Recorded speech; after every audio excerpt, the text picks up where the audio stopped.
He never looked prouder of himself as his mouth parted and the tip of his tongue glided over his lips. "Honeydew," he growled, "just like I said."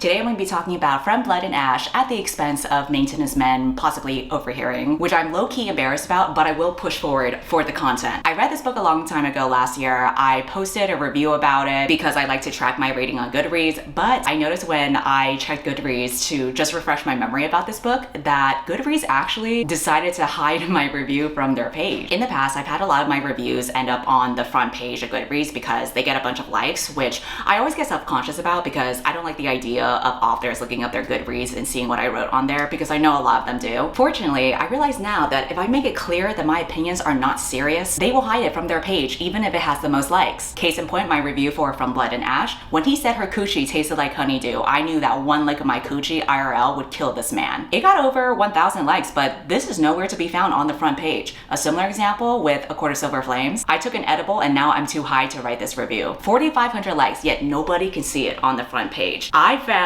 a loophole, and this is amazing. So the lesson is, if readers out there don't want authors to read whatever they write about their book, just keep it simple and stupid like I did. Anyway, some context for why I picked up this fantasy romance book. Basically, I like to buddy read with my girlfriend. So when I see that she's reading a book, I'll pick it up as well so that we can talk about it together. But we have very different book tastes. So a lot of times she ends up with a new favorite book and I end up with a new roast video. And this was pretty much the case for From Blood and Ash, but it shouldn't be a surprise because I found this book to be very similar to A Court of Thorns and Roses, which she also loves. Meanwhile, I'm sure most of us watching know how I feel about this series already, but it really goes to show that two people can have totally different opinions about a book, and it's like not a big deal at all. I know this can be a really hard concept to grasp for the book community, but maybe we should practice not taking this shit so seriously. So obligatory disclaimer, none of the things I'm about to say come from a place of hate. This is definitely just for entertainment purposes only, kind of like how YouTubers exaggerate their reactions when they're reacting to a movie. I don't know why we hold a different standard when YouTubers react to books, but really, this is not personal. I have no actual beef with the author or this book. This is just for shits and giggles. And I have to remind you, in every of these roast videos, it's always a best-selling book from a best-selling author, hugely successful. So one video is not going to impact the series or her bag in any way. If you are the author or anyone associated with the author, do not watch this video. Respect reader spaces. And if you decide to continue forward anyway and end up having a chip on your shoulder, then that's really the consequence of your own choices. That's a pretty big theme throughout the book too, women having a choice. For the ACOTAR fans, that might sound a little bit familiar. Well, we're just getting started. I'm sure most of you have heard about this book since it's very popular, but if you're interested in actual spice and diversity, might I recommend the sponsor of today's video, Atlas Coffee Club. I have recently gotten this package from them. These are bags sent by Atlas Coffee Club, and what that is basically a coffee subscription service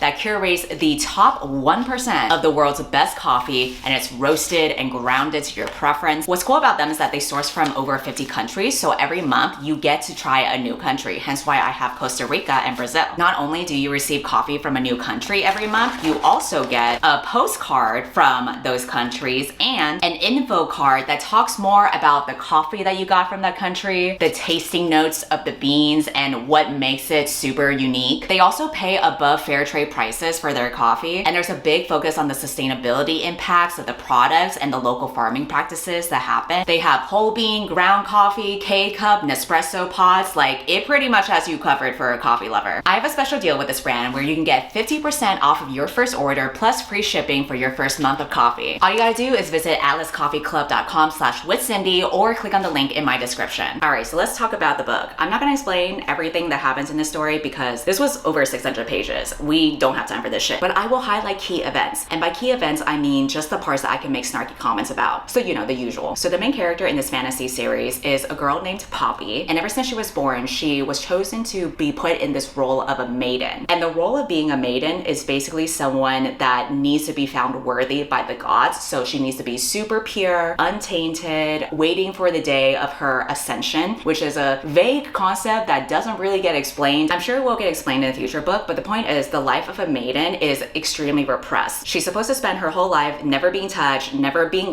looked at, never being spoken to, never experiencing pleasure. She's basically like the most virginly of all of the virgin bitches out there, like a super mega nun. Like if this bitch were to expose an ankle or something, it's over for her. She's a whore. Despite her supposed to be repressed and sheltered, she somehow is able to sneak off into the middle of the night and be a secret baddie. We start off with her sneaking off to a brothel under disguise. She's playing cards with the guards, cracking open a cold one with the boys, and she meets the main guy who is a new guard in the city. And his name is Hawke Flynn. That's Hawk with an E at the end. If that name doesn't already tell you that he's gonna be the love interest, this description surely will. An arm curled around my waist, pulling me back against a very hard, very male body. This, a deep voice whispered, is unexpected. I'm so curious what it means to have a very hard, very male body. That's how you know he's a man. Like the testosterone is just off the charts when he's a literal boulder. My interest could simply be because Hawk was ...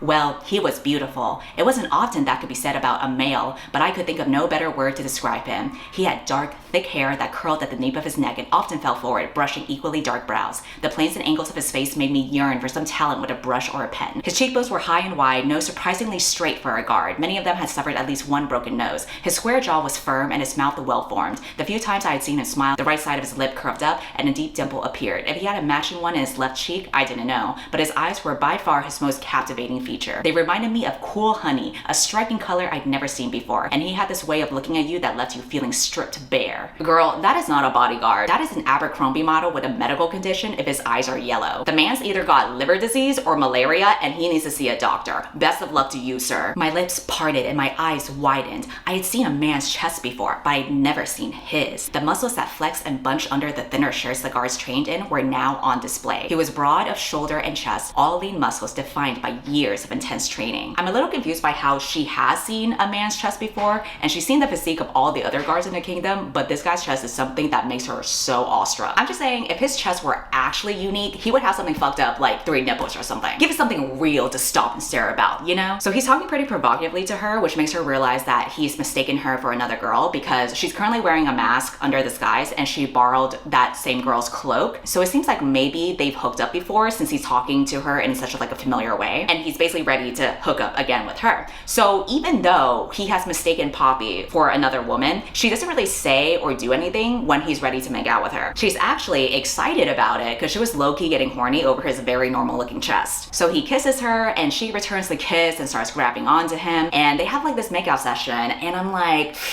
ooh, I don't know about this, girly. Like, I'm glad you're getting some, but I keep on thinking about this concept called consent. I don't know, because if he thinks you're another woman and then you let him make out with you, that just kind of weirded me out a little bit, but he realizes it very quickly anyway, just as the police sirens outside my window are on their way to snatch her up. His head tilted and I felt the brush of his oddly sharp, without warning, he broke the kiss and lifted his head. Who are you? Hold up. Sharp what? Will the sentence ever be complete? Is his dick about to stab you? I didn't know he was that type of bodyguard, ready to spear your ass, literally. He starts interrogating her, but isn't a very playful, flirtatious way. Then what should I call you? A name, perhaps? I'm ...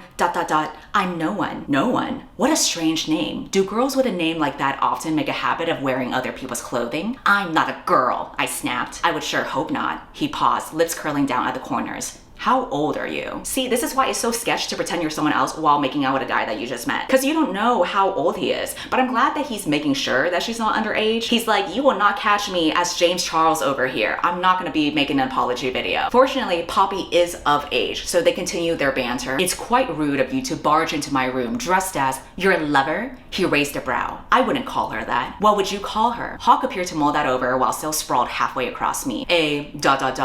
good friend. Part of me was relieved that he hadn't referred to her as something derogatory like I'd overheard other men do before. Damn, the bar is so low for fantasy fuckboys. He's already got the Tinder app in his back pocket going, nah, she's just a friend. I respect women, don't worry. I want to bring up something that bugs me more over time whenever I read a book that's like over 600 pages long, because every time I read a thick book, I realize it could have been cut in half and been just as fine. And most of the time, the only reason why these books are so long is because of the unnecessary repetition and the lack of brevity. Case in point, in a dialogue, he says, my father was a farmer and that was not the life for me. There aren't many other opportunities offered than joining the royal army and protecting the rise, princess. You're right. His eyes narrowed as surprise flickered across his features. What do you mean by that? I mean, there aren't many chances for children to become something other than what their parents were. You mean there aren't many chances for children to improve their stations in life, to do better than those who came before them? Wow, thanks for spelling that out for me. I never would have guessed that, because readers don't typically think about the meaning of things beyond the sentence. I'm glad we have this very natural dialogue where a character re-explains the other character's words as if this is SparkNotes and we're studying for an English class. So Poppy internally debates on whether she should stay in the room, because doing so might risk exposing her actual identity, which obviously could be really dangerous for her. But on the other hand, she might get dicked down real good. So, you know,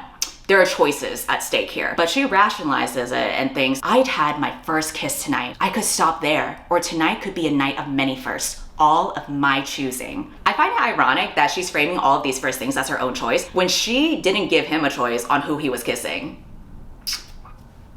Again, the consent was kind of iffy. You're just lucky that he's a fuckboy and he didn't care where he put his dick. He dipped his head, brushing his lips over mine. The soft contact sent a wave of awareness through me. I'm intrigued by you, and it's fairly rare anyone intrigues me. Intrigued by a clueless girl who makes her first kiss a big deal? Wow, so rare in the land of Wattpad. The two glasses by the settee appeared in my mind. Were you ...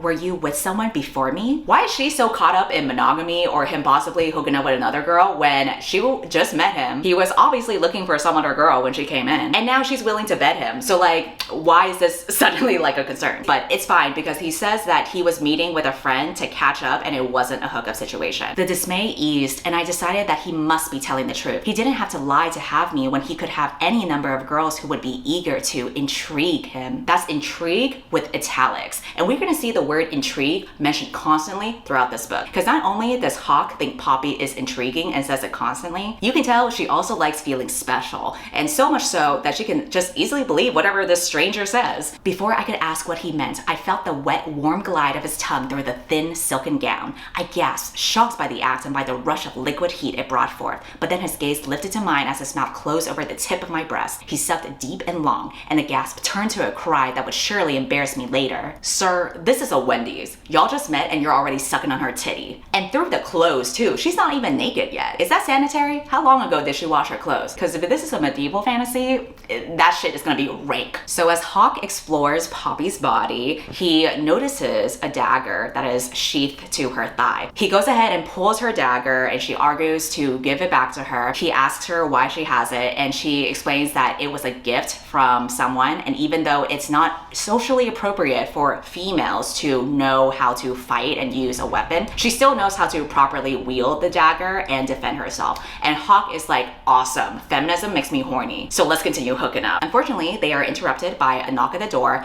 and he has to leave, but he promises Poppy that he will return, and he asks her to stay. And even though she promises that she will, she quickly leaves after he does, and we end this part with this classic line. I let go of the breath I had been holding and looked down at the front of my gown. Girl, bye. Let's just end it right here. It was a nice hookup. They never meet again. The end.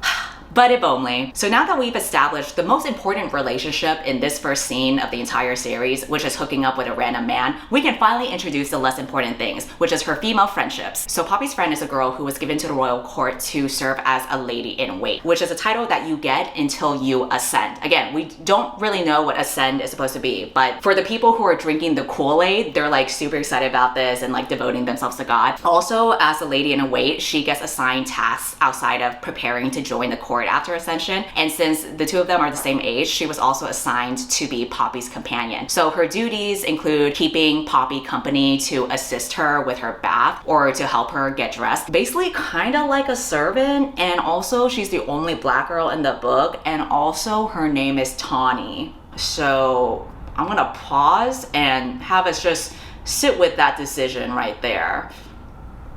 Tawny was one of the few people who could make me laugh over the silliest things. Actually, she was one of the few people who were even allowed to speak to me. She was the closest thing I had to a friend, and I cared for her deeply. I like how the writing just tells us that Tawny is a good friend and that Poppy cares for her deeply, instead of, you know, showing anything that indicates they have a good friendship. I guess the telling is reserved for female friendships, and the showing is for when a hot guy sucks on your boobies. So we get some interiority about Poppy's conflicted feelings about the idea of ascension, namely that she doesn't know what it is is, and she's not supposed to know what it is. And even though every small detail gets documented in this kingdom, she can't find anything about previous maidens that were like her. And every time she asks what it means to be given to the gods, she gets told that maidens don't question God's plans. You're supposed to have faith in the gods without knowledge of them. I appreciate the parallels to religion and blind cultish behavior, but the writing really lays it on thick with talking about choice. My wariness of the ascension was more than that. It wasn't my choice. I have been born into this in the same way that all the second sons and daughters were. Even though none of them seemed to dread their future, it wasn't their choice either. I hadn't been lying or trying to cover up a hidden agenda when I helped Agnes or exposed myself to Marlowe. I did that because I could, because it was my choice. I trained to use a sword and bow because it was my choice. But was there another motive behind sneaking off to watch fights or swimming naked, visiting gambling dens, or lurking in parts of the castle forbidden to me and listening in on conversations that I wasn't supposed to hear? Or when I left my chambers without Victor or Ryland just so I could spy on the balls held in the Great Hall and people watch in Wisher's Grove? What about the Red Pearl, letting Hawke kiss me, touch me? All of those things that I had done, I did because they were my choice.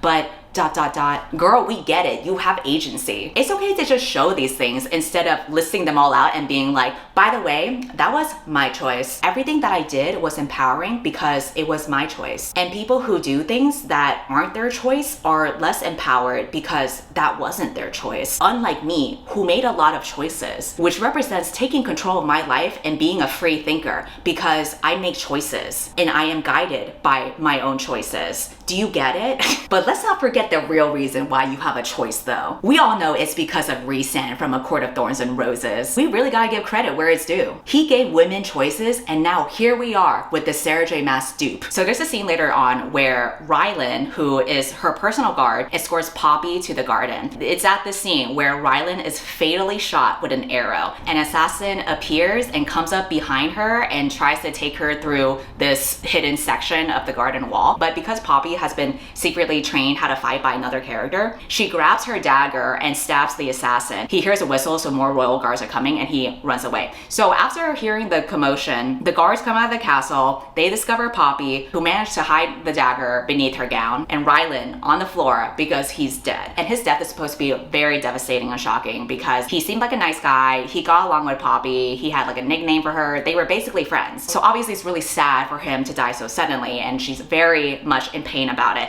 But what really gags me is how quickly we move on from his death, because now we're supposed to be excited that Hawke is stepping in as her new guard to replace him. Tawny says, I know that this is going to sound terrible, but I have to say it. I can't contain it. Her eyes were wide with excitement. It's a vast improvement. Tawny, I replied. I know, I recognize that it was terrible, but I had to say it. She pressed her hand to her chest as she glanced back to the door. He's quite ...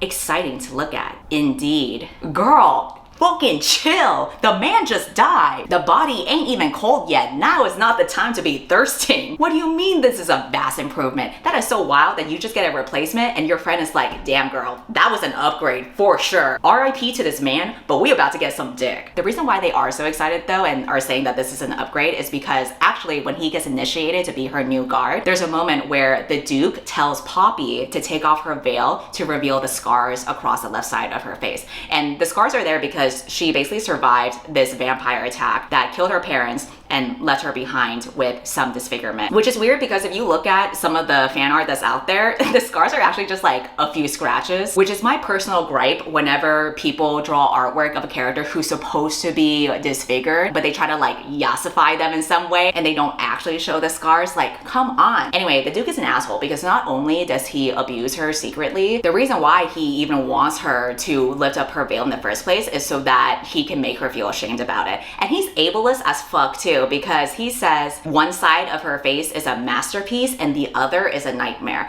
And in response, Hawke says that both sides of her face are equally as beautiful. This is such a big deal because, as we all know, a scarred woman can only be validated when a guy still finds her hot. I'm just glad he didn't harp on and on about it like November 9 by Colleen Hoover. If you've seen that Rose video that I made, oh my god. He was like talking about that shit in a weird fetishizing way. So at least Hawke was just like, yeah, you know, know what? Who the fuck cares if she has scars? I was still sucking her titty anyway, so fuck you. Equality. We get a scene later on where Poppy is staring outside her window and she notices torches that are flickering along with a mist that's starting to creep in. And so she knows that the vampires are about to attack. So she decides to take out a bow and arrow and sneak out from her bedchamber before the castle goes on lockdown. And she's leaving only wearing a nightgown, a cloak, and bedroom slippers, but with a badass weapon, because this is her girl boss moment. She goes to the battlement and she demonstrates this incredible skill of shooting down all these vampires and killing them. Hawke appears, asking her why she's up on the battlement. She still has a cloak on, so she tries to like conceal her face and hope that he doesn't like recognize her. They have a little action going on where she throws a dagger to his face, but he catches it by the handle and then he pulls her close to him. And then she pushes the blade of the dagger onto his neck to draw blood. Very classic scene that, you know, gets all the fantasy pussies throbbing. But because he recognizes the dagger, he realizes that it's the girl that he met at the brothel. And he also reveals that he knows the girl at the brothel is the same girl as the maiden that he's currently serving. And it turns out that he knew the entire time from the moment that she removed her veil. And this is where we get into some sexy banter time. So you're just making a habit of sneaking into the rooms of young men and seducing them before running off? What? I gasped. Seducing men? Isn't that what you did to me, princess? His thumb made another slow sweep along the inside of my wrist. You're ridiculous, I sputtered. What I am is intrigued. Italics. Do you typically question those on the rise who you don't recognize like this? What an odd method of interrogation. Only pretty ladies with shapely, bare legs. Wow, shapely, bare legs. What a line. Whew. Am I unaware of a new recruitment policy where half-dressed ladies in cloaks are now needed on the rise? He asked. Are we that desperately in need of protection? Anger hit my blood like wildfire. Desperate? Why would my presence on the rise signal desperation when, as you've seen, I know how to use a bow? Oh, wait, is it because I happen to have breasts? You know when she said that line, she was thinking, wow, I ate that. Way to slay, pussy queen. A win for feminism. I've known women with far less beautiful breasts that could cut a man down without so much as blinking an eye, he said. But none of those women are here in Macedonia. I would have liked to know where this group of rather amazing sounding women lived. Wait, far less beautiful breasts? Wow, he loves my boobs? Time for the feminism to leave my body. No, Poppy, remember we need to make strides in feminism, okay? Don't worry, she quickly remembers the priorities and she thinks anger flooded my system once more, overwhelming me. I thrust my knee up, aiming for a very sensitive part of him, the one that somehow made him more qualified than I was to fight. That's right, pussy queen. Boo penis. Yay genitalia to represent body essentialism. I lifted my hips off the wall, attempting to throw him off, but all I accomplished was pressing a very sensitive part of my body against the hard length of his thigh. The friction created a sudden, jarring rush of heat that was so powerful, it was like being struck by lightning. Sucking in a startled breath, I stilled. Hawke had done the same against me, his large body filling with tension. His chest rose and fell against mine. What was happening? I felt hot despite how far out we were and that we stood in the cold night air. Oops, hate it when that happens when you're trying to fend off a dude and try to prove yourself to be just as capable as a man, but then you accidentally get horny. You know what's also annoying? Not realizing what horniness is. Oh my god, what is this feeling? What's going on? Why is my coochie quivering all of a sudden? If you're trying to prove yourself as a badass pussy queen, but you get easily thrown off by being horny for dick, is that really girl boss of you? I thought the point of having feminist themes in a book was to dismantle patriarchy and decenter men, but the writing seems to do the opposite. I know, we'll just say it's feminist by saying it's her choice. She chose to have dick, and that's how she's empowered. We did it, ladies! Later on, Hawke visits Poppy's bedroom, and they have a conversation where Poppy explains why she has been on the rise and how she refuses to ever be helpless again, like the night that the vampires attacked her and her family. He calls her brave, but she thinks it's more like fear. To which he replies, fear and bravery are often one and the same. It either makes you a warrior or a coward. The only difference is the person it resides inside. My gaze lifted to him in stunned silence. It took me a moment to formulate a response. You sound so many years older than what you appear. I mean, he sounds more like a fortune cookie, but sure, we'll take this for the sake of romantic development. After all, we know that she can't be fully realized as a girl boss pussy queen until a man validates that for her. Yay, feminism! Before he leaves the bedroom, he says this: I ask only one thing of you. The next time you go out, wear better shoes and thicker clothing. Those slippers sneakers are likely to be the death of you, and that dress, ... the death of me. I know he thought he was smooth with that line. I know he mentally just high-fived himself after that. He walked out that door going, fuck yeah, I'm so getting laid after that banger line. And it works because Poppy is so amazed that he didn't tell her to hide and doesn't reveal to other people that she's actually like a secret girl boss. And it's like such a big deal for her that he allowed her to have that choice. There was still a small part of me that couldn't believe what he'd said. He hadn't told me never to go on the rise again. He hadn't demanded that I stayed in my room where it was theoretically safer. Instead, he had listened to my reasons for why I needed to be out there and accepted them, only asking that I wear more suitable shoes and additional clothing. I mean, thanks, girly, for recapping the scene that we literally just read and explaining to us how amazed that we should feel instead of inferring that on our own. Again, lots of telling and not showing. But also she's thinking about that banger line that he said, and she's like, the latter annoyed me and excited me, which was altogether confusing. So not only is he an amazing gentleman, she's like, what is horny? Is this a wicked musical number? Because what is this feeling so sudden and new? I must describe every single line of thinking, even though it's plainly obvious. We get more scenes later on where he continues to amaze her by showing bare human decency. There's a part where he asks her what it feels like to constantly wear a veil, and she's like, oh my god, nobody has ever asked me that question before. It feels suffocating. Hawke drew closer.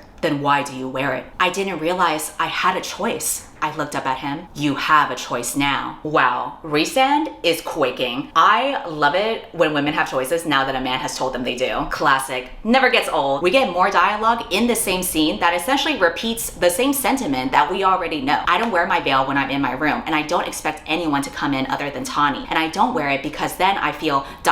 more in control. I can make the choice not to wear it, he finished for me. Nodding, I was more than a little stunned that he nailed it. You have a choice now. Wow, he repeated the same thing one page later, and yet somehow he's seen as more profound every time. Oh my god, it's almost like her taking off the veil is a metaphor for how she is taking off the veil of her society's propaganda. I mean, this could be a total stretch, but walk with me here. If that's true, that's really fucking deep if you think about it. And what's crazy about that whole metaphor is that it was her choice.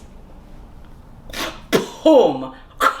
Holy fucking shit. But you know what's even crazier is the fact that she chose to do all of these things, but somehow when a hot guy says it, it's like now we kind of believe him more. You know, he's like kind of making compelling points here. Believe it or not, he continues to impress her every time, because there's a scene later on where there's a priestess that's making Poppy read a history book out loud as Poppy continues reading the book about the Ascension, and at some point she shudders and the priestess asks her why, and Poppy explains that the ascension process sounds very similar to what this historical event happened, basically insinuating that the concept of ascension that everybody is supposedly worshiping and getting super excited about seems to be as scary and sketchy as this other event that happened way back when. And so this pisses off the priestess. She pulls her hand back ready to slap a bitch for not listening to propaganda, but Hawke steps in, grabs the priestess's arm, and demands her to release Poppy. So the priestess leaves the room all in a huff. And so now it's just the two of them in the room, and Poppy is saying things like, oh, you shouldn't have done that, like, come on, it's fine to just like go with the flow. Well, now you know that I will never stand by and watch someone hit you or any person for no reason other than they feel they can, he shot back. I started to tell him that he was being ridiculous and was missing the point, but he wasn't being ridiculous. This world we lived in was messed up, and the gods knew that wasn't the first time I thought that, but it had never hit me with such clarity before. It never hit you with clarity until now? Why did you need a man to tell you that the world was messed up instead of coming to your own conclusion based on your shitty circumstances? Like, it's not like she had no idea before and this was the first time someone from the outside was telling her that this wasn't okay. She obviously knew that this was not normal, but now she's like, damn, now that you say it,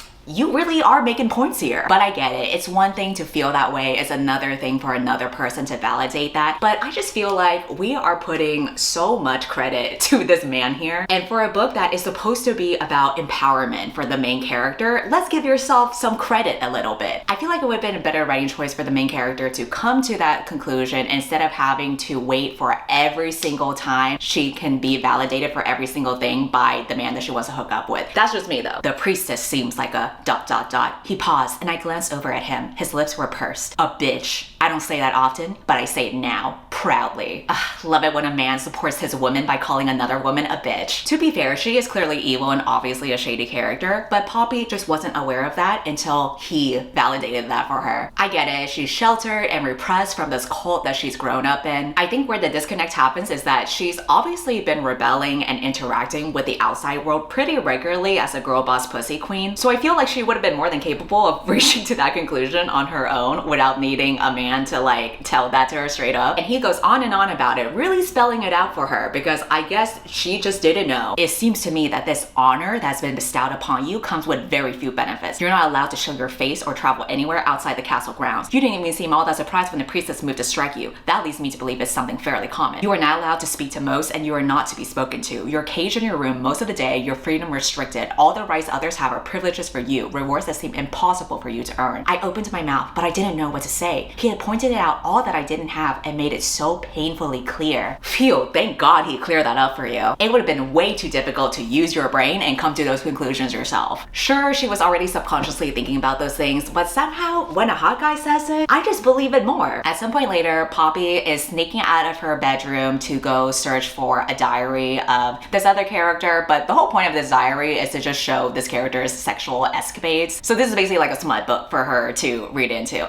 And so she gets distracted by reading, she loses track of time, she overhears a conversation between a duke and another guard that is surely relevant to the plot, but again, her mind is like distracted by more important things here. So when she comes back into her room, Hawke is there and he's trying to find out how she was able to escape in the first place. He takes the diary from her and he's surprised by the diary's topic. Give it back. I reached for it, but Hawke danced away. Give it back to me now. I will if you read it for me. I'm sure this has to be more interesting than the history of the kingdom. He opened the book. Maybe he couldn't read. Please, let it be that he could not read. The grin slowly slipped from his face. Of course he could read. Why was life so unfair? Damn, you're telling me this guy thinks abuse is wrong and is literate? He's just really knocking it out the park with being a superstar love interest. Was he going to read from it? No, please no. I only read the first chapter, I said in a rush, and you look like you're in the middle of the book. So good, then this will be fresh and new to you. Let me see, where was I? He dragged a finger over their page and then tapped the center. Oh yes, here. Fulton had promised that when he was done with me that I wouldn't be able to walk straight for the day, and he was right. Huh, impressive. My eyes widened. The things the man did with his tongue and his fingers had only been surpassed by his shockingly large, decadently pulsing, and wickedly throbbing. Hawke chuckled. This woman has a knack for adverbs, doesn't she? You can stop now. Manhood. What? I gasped. That's the end of the sentence, he explained, and when he glanced up, I immediately knew that whatever was about to come out of his mouth was going to burn me alive. Oh, you may not know about what she means by manhood. I do believe she's talking about his cock. Prick, dick, his, oh my gods, I whispered. His apparently extremely large, throbbing and pulsing. I get it. I completely understand. Just wanted to make sure. Wouldn't want you to be too embarrassed to ask and think she was referencing his love for her or something. I hate you. No, you don't. Wow, they're reading A Court of Thorns and Roses? Who knew that book would be making an appearance right here? Can you believe that we've spent so many pages on this conversation of them going back and forth with this teasing over some random smutty book? This is like 3 screenshots, and that's not even the whole conversation that they had over this book. Like, there's a real plot going on with Poppy overhearing that conversation between the Duke and the other guard. Obviously an important conversation that will be revealed to her later when she realizes more events happening in the world around her. But we're just gonna be spending our time getting embarrassed over smut instead. And you know what? I get it. Priorities. So later that evening, Poppy and Tawny are preparing to attend the rite. And the rite is when families turn over their 3rd children to serve the god. And so this is the first rite that Poppy is allowed to attend, and it's also the first time that she's allowed to wear a garment that isn't white. So it's a really big deal for her now that she can wear a sexy red that shows all her curves. And Tawny, who really is just only there to, you know, help things for her and serve her, even though she's not supposed to be the maid, she goes ahead and puts makeup on Poppy, and Poppy thinks, my lips were ...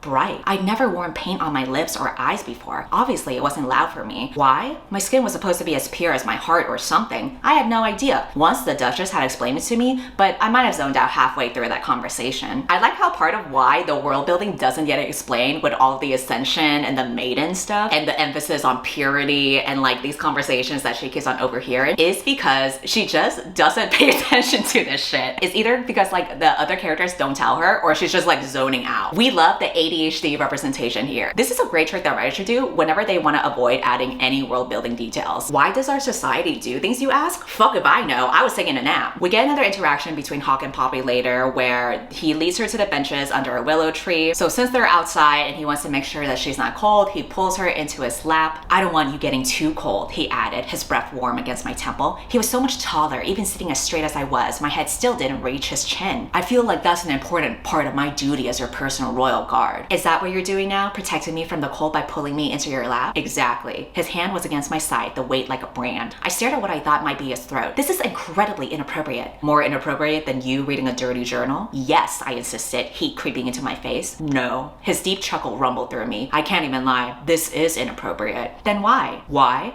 His chin grazed the top of my head. Because I wanted to. Yeah, this is unprofessional. Where is HR? Don't you have a fucking job to do as her guard? Or is that okay because you're a hot guy? If she tells you that it's not her choice to sit on your lap, are you gonna respect that? Mr. Choice? I'm the maiden, Hawke, I reminded him, or myself, I wasn't sure. And I don't care. My eyes flew open in shock. I can't believe you just said that. I did, and I'll say it again. I don't care what you are. Hawke's hand slid off my back. A moment later, I felt his palm flatten against my cheek with unerring accuracy. I care about who you are.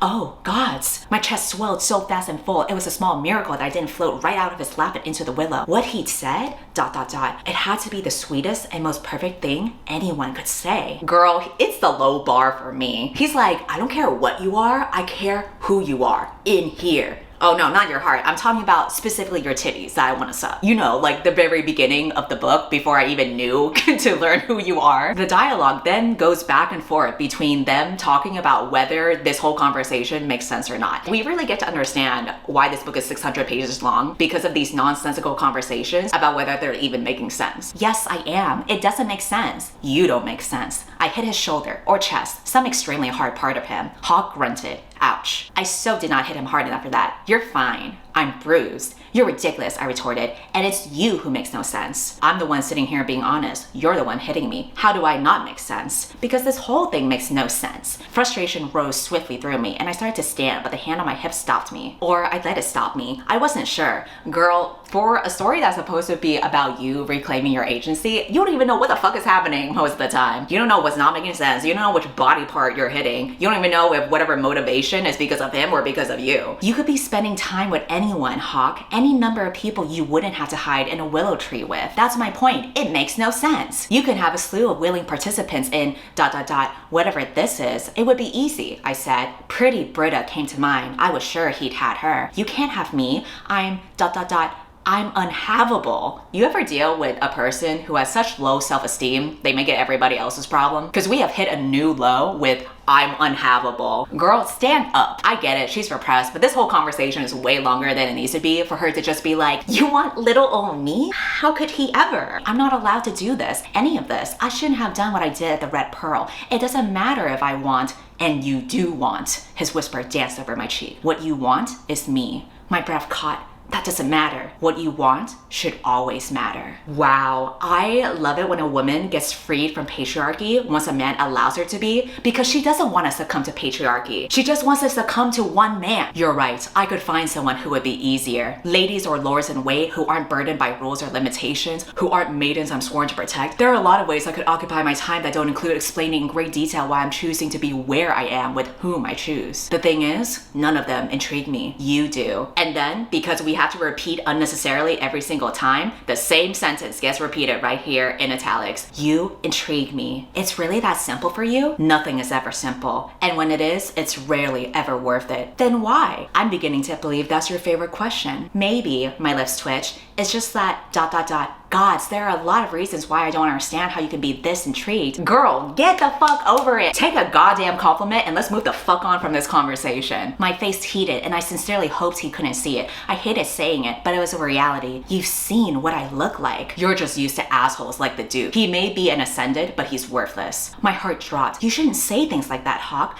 I'm not afraid to speak the truth. He may be powerful, but he's just a weak man who proves his strength by attempting to humiliate those more powerful than he is. Someone like you with your strength, it makes him feel incompetent, which he is. And your scars, they are a testament to your fortitude. They are proof of what you survived. They are evidence of why you are here when so many twice your age wouldn't be. They're not ugly, far from it. They're beautiful. Poppy. Wow, I love it when a woman finally gets self-esteem when a man tells her that she's still hot. By the way, he essentially took that whole monologue from 2 songs. What Makes You Beautiful by One Direction and Scars You're Beautiful by Alessia Cara. I would tell this dude to make a mixtape for her with those songs because I know that would turn her coochie into a puddle. Finally, we move on from this conversation when they leave the willow tree, but then they run into Victor, who has been searching for them. And Victor is one of Poppy's personal guards and her close friend, and he's the guy who has been training her how to fight. So he immediately recognizes that Hawke and Poppy have been kissing underneath the willow tree. Then he becomes super angry. He argues with Hawke about this. So then after Hawke leaves, Poppy then starts to argue with Victor, and it leads to her shouting to him that she does not want to ascend after all. This whole stupid thing is the point. The fact that I can't do anything is the point. That I can't have one night to do something normal and fun and enjoyable. That I can't experience anything without being warned to remember what I am. That every privilege you have and Tawny has and everyone else has, I don't have. I have nothing. His expression softened. Poppy? No. I took a step back, his features blurring. You don't understand. I can't celebrate my birthdays because that's ungodly. I'm not allowed to go to picnics at the Grove or to supper with others because I'm the maiden. I'm not allowed to defend myself because that would be unseemly. I don't even know how to ride a horse. Damn, she can't even be a horse girl. And that's the saddest tragedy for white girls all around the world. So she keeps going on about what she can't do. She's like, I'm not cool, I'm not smart, I don't even know how to parallel park. Again, if we're gonna have a repeat of her saying all these things of why she's restricted, why do we need to hear all of that from the main guy? Like, why couldn't she have just said that herself without, you know, another dude pushing her to stand up for herself? But you know what she also doesn't know how to do? Come up with a creative sentence. Because later when Poppy and Victor return to her room, they hear a loud cracking sound that's followed by screaming because there's like an ambush going on. And it says, Victor looked over his shoulder at me. Our eyes met and I let go of the breath I had been holding. Listen, we're in the middle of an ambush. People are probably about to die. And the only thing that you can do is just repeat the same cliche line in every fantasy book. Anyway, so there is an ambush going on with like the bad guy vampires. So then we get an action scene. She gets her girl boss moment by pulling out her dagger and fighting alongside Victor. Unfortunately, Victor does die. RIP to this man. There is a part where one of the lords taunts her about Victor's death. So in a fit of rage, in the ultimate girl boss moment, she slices off his hands and head and proceeds to butcher him. Hawke comes up behind her and pinches a nerve to have her black out because he's like, well, you doing a little bit too much, girly. She stays in her bedchamber for a week before a bunch of guards are now tasked with escorting her to the Capitol. So she meets a couple of the new guards. One of them is Kieran. He is the only black guy in the entire book because the black girl's named Tawny, right? Kieran, the black guy, turns out to be an Irish name where the meaning is little dark one. Girl. I mean, is it weird, or are we just simply taking the J.K. Rowling school of naming every minority character after their minority status? Anyway, the group are traveling together to the Capitol. Here's one of the conversations that is basically a repeat of every conversation that we've had. He says, "You're intriguing." And she says, "Intriguing is your favorite word." And he says, "It is when I'm around you." And she says, "Why am I intriguing now?" And he says, "When are you not intriguing?" And I say, please get a new word. So the group spends the night in the Blood Forest. The forest is extremely cold, and we all know how Hawke feels at the slight possibility that Poppy might be cold. So he lays down next to her, and this is where we get some more conversations between them that are so intriguing. "Is that why you were at the Red Pearl looking for love? I don't think someone goes looking for love there. You never know what you'll find there." He was quiet for a moment. "What did you find, Poppy?" His question was so soft, it was almost ... seductive. Life. Life? I closed my eyes again. I just wanted to experience things before my ascension, before whatever happened during the ascension. There's so much I haven't experienced. You know that. I didn't go there looking for anything in particular. I just wanted to experience life," he answered.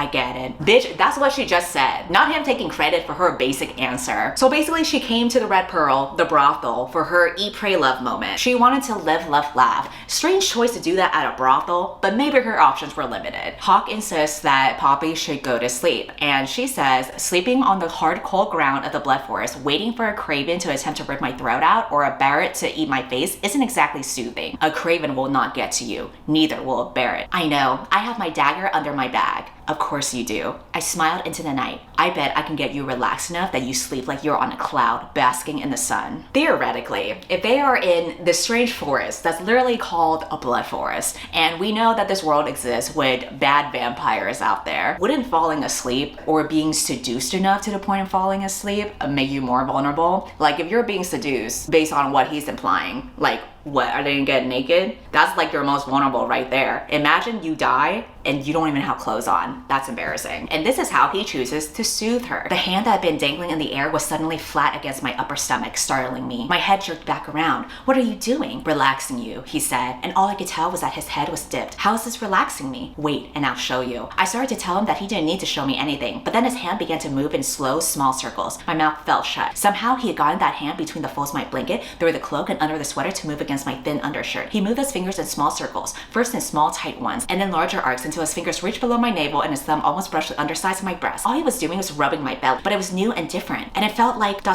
like more than that. A warm, shivery sensation radiated from his hand. Not him rubbing your belly like you're a goddamn dog. That shit personally would not make me relax. Actually, I'd be laughing my ass off because I am ticklish, but I guess she isn't, so, you know, whatever works for her, I guess. And even though they're not supposed to be doing it, she's like, fuck it, I gotta do it for empowerment. How did we get here? I couldn't figure it out, and I wasn't sure I wanted to. I'd had a taste before of what I was feeling now, and just a tease seemed so unfair. And wasn't that what living meant? Taking more than a sip here and small bite there? It was all about gulping and swallowing as much as you could. You know what? You're right. Living really is like the WAP song by Cardi B. She said, gobble me, swallow me, drip down the side of me. And that's what life is all about. I shouldn't allow this, not even in the privacy of a room, and surely not where someone could just turn around. I imagine if they paid close enough attention, they'd know that something was happening. I was almost positive that the guard closest to us, the one I watched even now, was Kieran. He seemed as alert as Hawke. This was wrong, but how could it? ... How could it feel so right then? So good. I was becoming a being of liquid, pulsing fire, all due just to two long, graceful fingers. Yes, he's fingering her, and she is aware enough to realize that Kieran is right there. Poor Kieran. Not only is he the only black guy in this book who's named after literally being black, he also has to hear this shit. I just know as a guard, he's not being paid enough for that shit. I would do this. His fingers pressed in, a little harder, a little rougher, and my legs jerked. I would get inside of you, Poppy. I would taste you.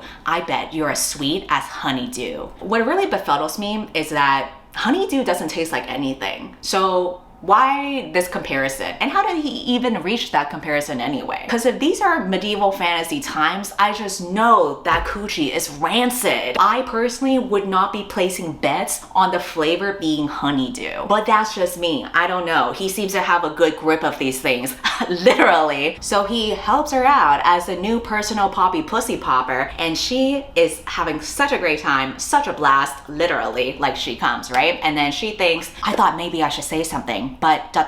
what? Thank you seemed inappropriate, and I thought that it wasn't entirely fair that he had given me this while I gave him nothing of the sort. Plus, I thought that I should probably look to see if Kieran or any of the other guards had noticed what Hawke had done, what we'd done under the blankets, but I couldn't keep my eyes open. I couldn't get any words out. I know you're not going to admit it, Hawke said, voice low and thick, but you and I both will always know that I was right. My lips curved into a faint, sleepy smile. He was right. Again. Yes, he's always right. That's why he basically tells you all of your thoughts throughout the book, and you think that's like amazing. But hey, it worked. Now she's sleepy and she's able to relax and go to sleep. But what I'm wondering is, you're gonna sleep without changing your pants? I know that underwear is gonna be stiff the next day. Also, were his hands even clean since they were in a forest? What if you got dirt in your coochie? I'm just saying, this is kind of unsanitary. But whatever, Poppy got her pussy popped and I have a new fun alliteration to make, so As the group continues to travel through the Blood Forest, they get ambushed by a group of bad guys. Poppy defends herself. Some of the other guards get injured. Some of them die, but like we kind of move on quickly from that. But this is where she reveals the powers and helps some of the injured guards, because one of her powers is she can basically touch someone and take away their pain. And she does this right in front of Hawke, and that's how he finds out about her power. He asks her about it, to which she explains, I think of ...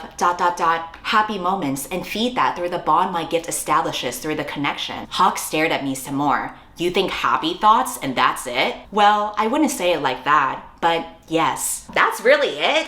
This is also how neurotypical people imagine overcoming depression. So he tells her that she's so brave and strong, and we all know what happens every time he pays her one compliment. We gotta spend a whole page of her inner monologue realizing things about herself because of one sentence. He says, you deserve so much more than what awaits you. I should. My eyes opened. I really should. I wasn't a bad person. Under the veil and behind my title and my gifts, I was like anyone else, but I was never treated as such. As Hawke had pointed out before, every privilege everyone else had was something I couldn't even earn, and I was ... I was so damn tired of it. Hawke drew back, his voice heavy as he said, thank you for trusting me with this. Unable to answer, I was too caught up in what was happening within me because something was shifting, changing, something enormous and yet also small. My heart started pumping as if I'd just been fighting for my life, and ...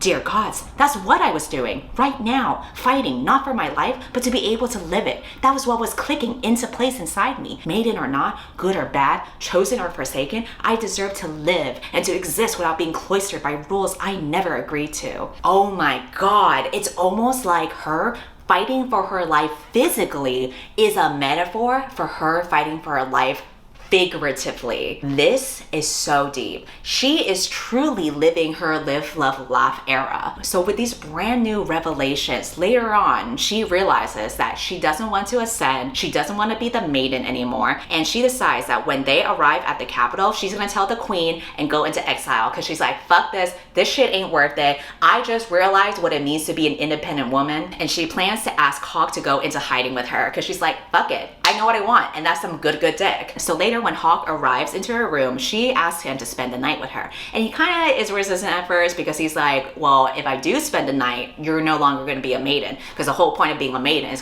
supposed to be like the most virginly of all the virgins. And she's like, yeah, I know. And guess what? I don't give a fuck, so put that dick inside of me. And it was strange to know myself and be so certain when I'd spent so long not knowing myself, never really being allowed to discover who I was, what I might like or dislike, what I want or need. But I knew now. I had known the moment I asked him to stay. I knew what the consequences could be. I knew what I was and what was expected of me, and I knew I could no longer be that. It wasn't what I wanted in life. It had never been my choice. But this, ... this I wanted. Hawke was who I wanted. This was my choice. You see, this is why the book is so goddamn long. Because every time we're in her inner monologue, she's always like, I knew this, and I knew this, and I knew this. But you know what? I could know something, but I could also choose something else. Boom.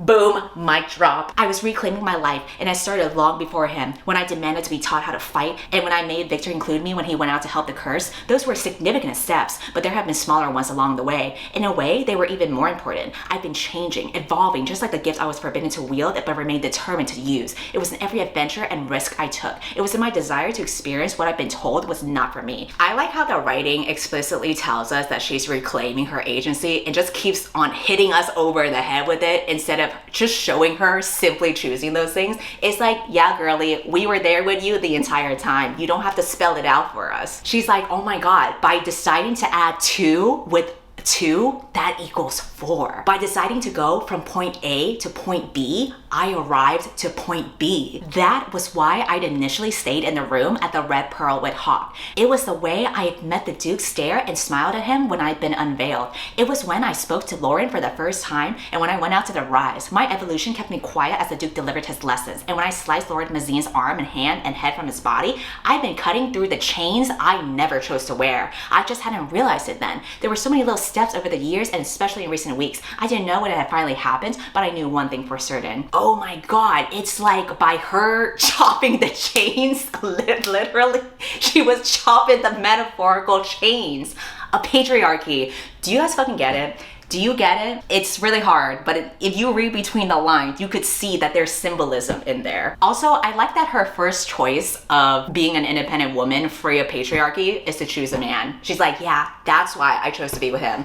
And that's why I chose some good dick. Hawke wasn't the catalyst. He was the reward. Yay! The reward of being free from patriarchy is being with a man. You know she thought she ate with that line. Listen, good for you for getting laid and choosing that good peen. But I'm seeing a very common trend here with a lot of these romantasy books. Like, I've made the same criticism with Sarah J Maas books as well. It seems like so many of these books only link empowerment to sexual liberation, which is fine, but that seems to be the only depiction of empowerment shown. And I'm just like, okay, like, is there anything more to that though? Viva la pussy and everything, but if this is like the one thing you got going on for you to prove that you have your own agency now, I think we get it without you having to constantly emphasize and explain that to us over and over. But whatever, they have sex and then he eats her out, and there's this line that says, Hawke lifted his head, lips swollen and glossy in the candlelight. The intensity in his stare scorched my skin as his gaze caught and held mine. He never looked prouder of himself as his mouth parted and the tip of his tongue glided over his lips. Honeydew, he growled. Just like I said. Now, how the fuck was he able to predict that she would taste like honeydew? Out of all the possible food in the world, like every single fruit that you can think of, he thought of honeydew? Something that is so specific like that? How was he able to do that? Because that's like legit a superpower right there. No wonder he's so fucking confident and cocky all the time. And also, what is her diet for her coochie to taste that fresh? Maybe the society is really onto something with choosing her to be the maiden. Because for your coochie to taste like honeydew, that shit is indeed pure. You got that pure cooch juice. For him to taste that and think it's honeydew, can you imagine the coochie of any other woman? Or even like the modern day woman? You know what my diet is? Like mostly hot Cheetos. What did I eat yesterday? I ate spicy drunken noodles from a Thai restaurant. If this man from this medieval fantasy book ate out my coochie, this is how I know he would fucking die. This would be the same ramifications of like going through time travel to the 14th century and giving a peasant a Dorito. Like, it would be fucking over for them. Anyway. Now they're about to do it. Like, we're about to go full, you know, all the way. Poppy the pussy popper and Hawke with a big fat cock. You think I'm kidding, little do you know. He teased, kissing me again before he pushed in just a little bit. He stopped, making that sound again. Oh yeah, you're so ready. My entire body flushed and trembled. Hawke's gaze lifted to mine once more. You amaze me. How? I whispered, confused. I'd done almost nothing while he ... He shattered me with the kind of kisses I'd only read about. Yeah, this is kind of a low bar to be amazed. Even she admits that she did nothing. You stand before Craven with no fear, but you blush and shiver when I speak of how slick and wonderful you feel against me. I was definitely flushing even more now. You're so inappropriate. I'm about to get really inappropriate, he promised, and I'm about to get a lobotomy. He kissed me again, softly, and then rested his forehead against mine. A shallow breath lifted my chest. That was it. I crossed the final forbidden line. There was no shock of guilt or burst or panic. Truthfully, I crossed that line when Hawke had kissed me before knowing who I was, and everything that led to this very moment has slowly erased that barrier until it no longer existed. There had been no going back since the night at the Red Pearl, and this ... this felt too right for it not to be, in some way, destined. I felt like I was supposed to be right here in this very moment with Hawke, where it mattered who I was and not what I was. It didn't matter if the gods found me unworthy, because I was worthy of this, of laughter and excitement, of happiness and anticipation, of safety and acceptance, of pleasure and experience, of everything Hawke made me feel, and he was worthy of whatever consequences came from this, because this wasn't just about him. I knew that from the moment I'd asked him to stay. It was about me, what I wanted, my choice. I like how, again, the book is so fucking long because she decides to describe every single basic human emotion. And of course, we gotta end it with my choice. And it's like, okay, girly, we get it. We fucking get it. But you know what? You say it isn't about him, but isn't it though? Because this whole book, we're either thirsting after him or being so amazed that he validated us. What did you really do that wasn't done because of a man? I don't know, girly. I don't know. Viva la pussy, whatever. She has finally reached her eat, pray, love moment because she learned what eating means, what praying means, what love means. She wakes up to Hawke speaking to someone at the door. Obviously, there's so many of these mysterious conversations that she keeps on overhearing, but like, I guess doesn't question it any further. He leaves, and then later, Phillips, who's like another one of the guards, he comes to the room. He says there's something suspicious going on. He reveals that he's actually never heard of Hawke or Kieran or any of the other guards. And the thing is, when she decided to travel with that group of guards, that was because Hawke was the one that was like, oh, me and the boys, we're gonna escort you to the Capitol. So it's kind of sus that like Phillips is like, Hawke? Actually never heard of this guy. But Poppy is still in denial because, you know, she's been stigmatized. And so she thinks, Phillips is probably the bad guy, not Hawke. Like, you don't know what the fuck you're talking about. But she soon eats her words because when Phillips drags Poppy away from her room, they run into Kieran, who transforms into a wolf. So Poppy and Phillips run to the stables where the other royal guards are waiting. And she's like, oh my God, we need to find Hawke. And Hawke shows up at the stable and she runs to him. She's like, oh my God, you won't believe what kind of crazy shit I just saw. But then Kieran stands next to Hawke and she's like, wait, what? What the fuck is going on? What really gags her is that Hawke goes ahead and kills Phillips. And then she's like, how could I have not seen this coming? And now she's thinking back to like the sexy times and what Hawke had told her before, which was, you deserve so much more than what awaits you. That's what he had said to me last night. And me, stupid, naive me, thought he'd meant my ascension. No, he had meant this. Phillips was right, I said, my voice trembling as I said it, as I gave life to what I already knew. Yeah, all this talk about having a choice when maybe she should have tried to get some fucking common sense. Shrieking, I slammed the heel of my booted foot into his shin. His gasp of pain brought a savage smile to my face as I rolled, twisting until my stomach screamed in protest, but I was able to turn in his loosened hold. I straddled him. Hawke grinned up at me, the dimple in his right cheek appearing. I'm liking where this is headed. I punched him in the face, right in the goddamn dimple. Pain lands across my knuckles, but I drew my arm back. Not you punching his dimple. I like how even though she's supposed to be really pissed off at him, she still can't resist bringing up these things about his looks. Like, she still has to explain him as super hot. But the real gag is, now that she's trying to fight off Hawke, he actually like makes fun of her while they're fighting because he's like, yeah, I betrayed you, but guess what? We had sex anyway. Got him. Hawke caught my wrist and yanked me down until my body was almost flush with his. You hit like you're angry with me. I shifted, jamming my knee down between his legs and aiming for a very sensitive area. He anticipated the move and my knee hit him in the thigh. That would have done some damage, he told me. Good, I growled. Now, you'd be disappointed later if I couldn't use it. For a moment, I couldn't believe he'd actually said that, but he had. He totally had. I would rather cut it from your body. Liar, he whispered. You know what I do appreciate about this guy? When the reveal of this betrayal happens, the guy is like, oh, I can explain. It wasn't like that. It meant something to me. Maybe it started off that way in the beginning, but I fell for you for real. He doesn't do any of that kind of bullshit. He just goes ahead and shoves it in her face that he has sex with her. He's like, yeah, I know the love of my life feels betrayed by me, but I'm gonna mock her some more with my dick. At least he's owning up to that. I stopped. I went completely still as I stared up at him, the shock robbing me of my ability to speak for several moments. I saw him for what he really was. He wasn't just any dissenter following the Dark One. That's why you never really smiled, I whispered. Because how could he? He had to hide the sharp teeth, 2 of them, fangs. I remembered the feel of them against my lips, my neck, recalling how oddly sharp they felt. Gods.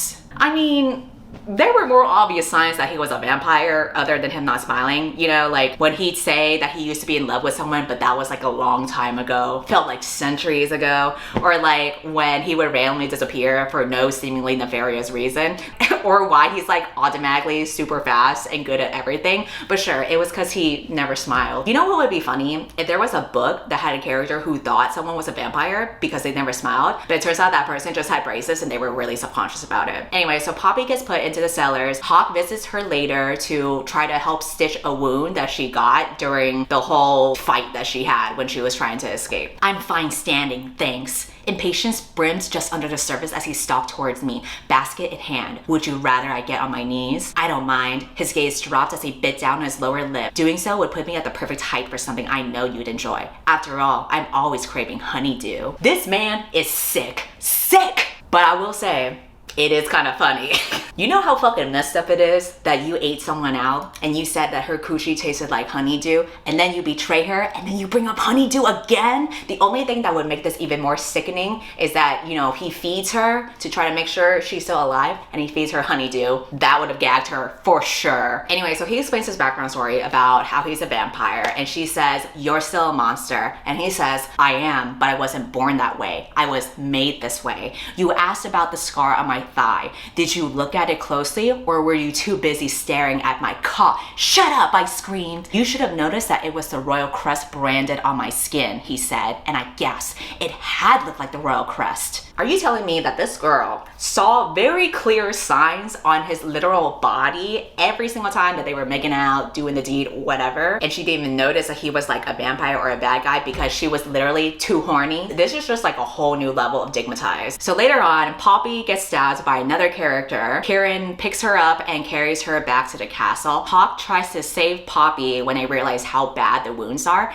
and he uses compulsion to get her to drink his blood. It took me a few months to remember what he told me before, and my stomach dropped. "Will I turn into a vampire?" He laughed. "What about that is funny?" "Nothing." The other side of his lips now tipped up. "I know you still don't want to believe the truth, but deep down, you do. That's why you asked that question." He had a point, but I didn't have the intellectual or emotional capacity to go there. Not right now. You haven't had any intellectual or emotional capacity the entire fucking book. And this is the line I'm gonna use next time I'm too stupid to answer something. I'm gonna be at my job, my boss tells me to do something, and I'm gonna be like, "Sorry, I just don't have the intellectual or emotional capacity to go there." Even though drinking his blood doesn't turn her into a vampire, what she finds out though is that apparently drinking blood makes her really horny. "Poppy," Hawke ground out, "what are you doing?" "I don't know," I whispered, back arching as I stroked myself through the thin, worn shirt. "I'm on fire." "It's just the blood," he said thickly. "An instinct told me he was watching me, and that made me all the hotter. It'll pass, but you should ...